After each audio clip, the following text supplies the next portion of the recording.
Tips for ensuring a great culture in a company that you want to join. How do you assess the product market fit for them?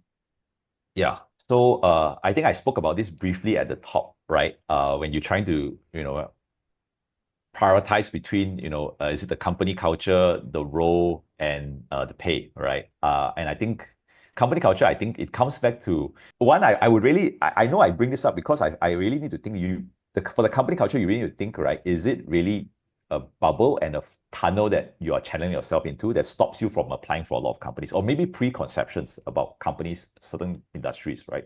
So uh, again, like I mentioned, it's very subjective.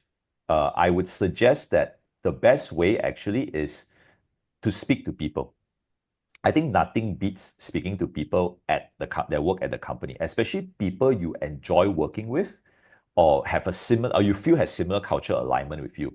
Because very often you'll be surprised that it could go either way, right? You would think it's great. It might not, they might think it's great, but it's not what you think, right? Etc. Right? But a lot of people I've spoken to have also told me interesting things. They said overall, they have a general, okay, this is a great company or that, but or some blah blah. It doesn't look that great. But actually, there are mini cultures in the teams, right? And I think you've definitely experienced this in the big tech companies, but this is quite prevalent. So they typically, I've seen some people say that, oh, my team is great, right? It allows a lot of autonomy. The bigger company, maybe not so much, right? Or it's the reverse. So I feel that speaking to people is probably the best way, right?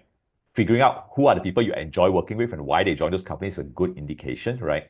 Naturally bring it up in the interviews, right? I know sometimes people say, oh, maybe we are just too spoiled by the FANG companies, but I would say don't do that, right? Bring up these questions in the interviews, like how do they make tough decisions, how are mistakes dealt with.